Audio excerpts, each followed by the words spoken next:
Good job, though. Oh, what kind of hazards here? Do you think this guy's going to pull over into us? Blind spot, and the weather definitely didn't help the rider to react quickly and efficiently. Watch the line. Tires over the line. This is a bad spot. Roll off the throttle and get back. You start seeing that, roll off the throttle, get back. Apply the brakes. Keep it on the road. Ah. Ugh. No buenos. Oof. Let's get to 200 likes, everybody. Let's go ahead and do that. Let's get way past that if we can. Okay, let's take a look at this. So when I'm in this situation, because this can happen without rain. Okay, I'm gonna stop the video there. He talks a lot, so you can watch. I can link the video in the description. You can watch it later if you want to watch his full video. But he has a lot of good points in this video about being in the blind spot, poor visibility, etc. But he forgets to mention one important thing here. That the motorcyclist in this video is way too close to the car in front. Like if you count white stripes when they pass the car until they pass the motorcyclist, I think it's under half a second. Half a second.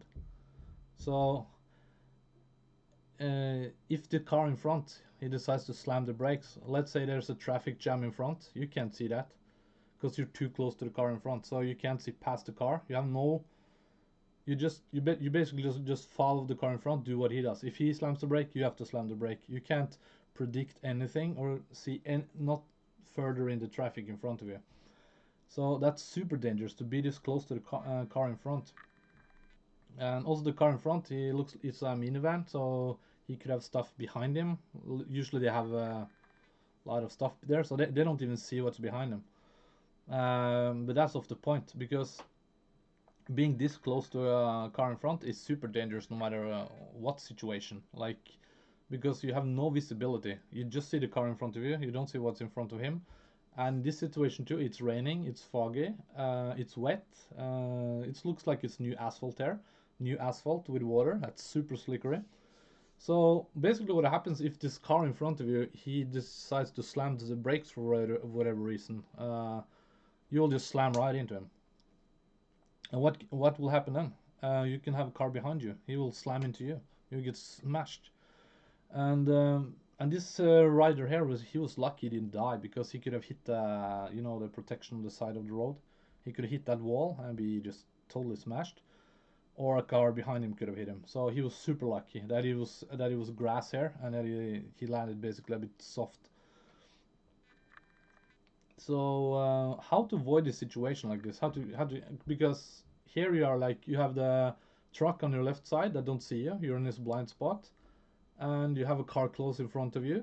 So you're basically trapped in this hole.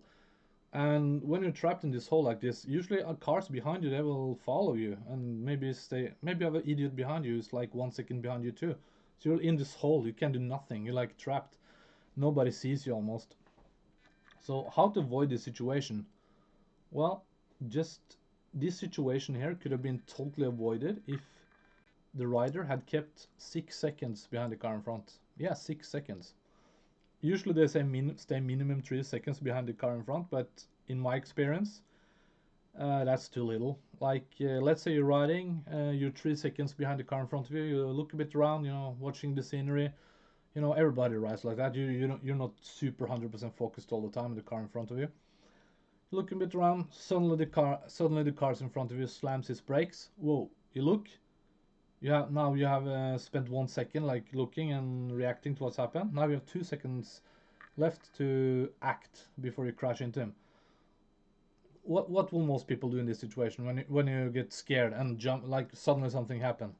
You panic brake. You slam either your rear brake, your motorcycle slides, you flip over, or you slam the front brake and your bike falls down.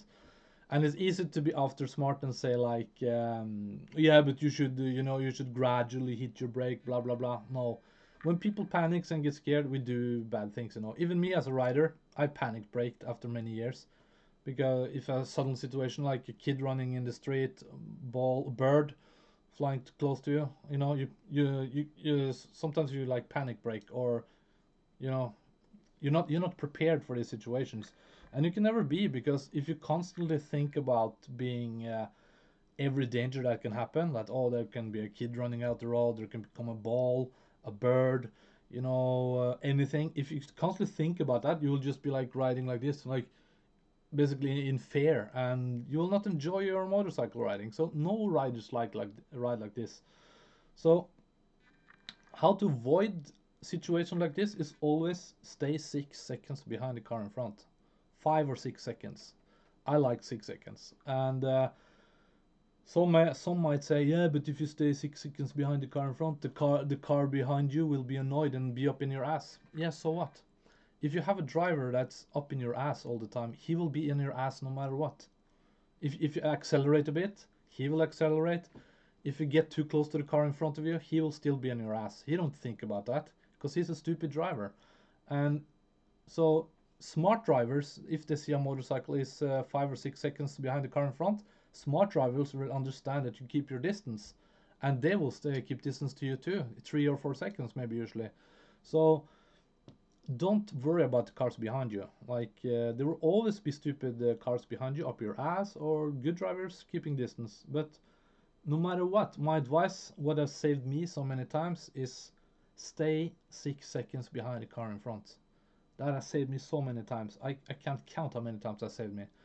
And also in this situation, if you stay 6 seconds behind the car in front, the big truck on the left side, he will just drive in front of you, no problem. You would, and after he does that, you would probably have 3 or 4 seconds behind the truck as well. And if you don't want a truck in front of you, you can just ease on the throttle and let him get away from you, or you can accelerate past him. But like I said, this situation here would be avoided if the rider just have stayed 6 seconds behind the car. And that's also many of DanDanTheFireman's videos. He never mentioned the distance, so keep the distance to the car in front of you. Like, and you're not riding in a pack when you're riding with other cars. It's not the same as riding in a motorcycle pack. Because when you ride in a motorcycle pack with other motorcyclists, they are usually more alerted and well aware of each other. You check your mirror, you check on your side. You're aware. But this car in front, you don't know what he's doing. He can look at his cell phone for all you know. The truck driver too, he can watch some video on his mobile phone. You don't know that. So it's not the same as riding in a pack with the motorcycles. Riding with cars. Car drivers are totally different drivers usually. If they don't ride motorcycles themselves, then they are usually very good car drivers. Yeah, so I just wanted to make a little critique video here, because I never usually see he mentions the distance. So I just wanted to make people aware that how important the distance in the car in front of you is, because that has saved me so many times. Like one time I was driving, I had a good distance between the car in front of me. Maybe it was 6 or 7 seconds away from me, and he slammed the brakes, and I was looking at somewhere else. Then I look in front. Oh shit! He slammed the brakes. Then I have like 3 or 4 seconds to react. But since I had 3 or 4 seconds to react, I could easily brake, like control brake, braking down. He was on a full stop, because there was something in the road. I don't know what, something, I don't remember what it was. Something fell in the road or something. So he was just totally still there, and I was standing totally still behind him too. But if I'd stayed 3 seconds behind him or 2 seconds behind him, I would most likely maybe panic braked or slammed into him. So keep your distance, guys. That's my advice to you. And also another little bit critique of DanDanTheFireman. He has so many rules that he say you should follow when you ride, like this color sheet, like green alert, orange alert, red alert, blah blah blah. There are so many things to think about. So, and I never follow these rules when I ride myself. The only rules that have saved me for 20 years, I never been in a car accident. That is 6 seconds, stay behind the car, never been somebody's blind spot. Even that is impossible sometimes. Sometimes you have to be in a car's blind spot, but you have to be aware of it. So if you are in a car's blind spot in traffic, you have to be aware, okay, I'm in his blind spot, he can potentially switch lane, so you have to be aware of it. And fourth is always look for, you should have an escape route if something happens. Like, you just have to think like, okay, if the cars in front of me are slamming the brakes and I can't stop in time, where do I swerve? Like left lane, right lane. You should always have like these three things in your mind, like and that's what saved me for 20 years. So yeah. So I hope this video was a bit useful, and I don't mean to hate on DanDanTheFireMan. He has a good channel, many good points, but it annoys me a bit that he never mentions the distance, because that is what I see in a lot of his videos too. That's what caused the crash in the first place. The distance. They never kept the distance. If they kept the distance, there wouldn't be an issue usually.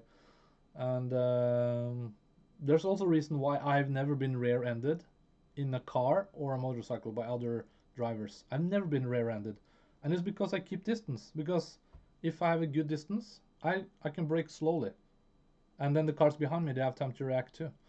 So yeah, keep your distance, guys. That's basically all I wanted to say.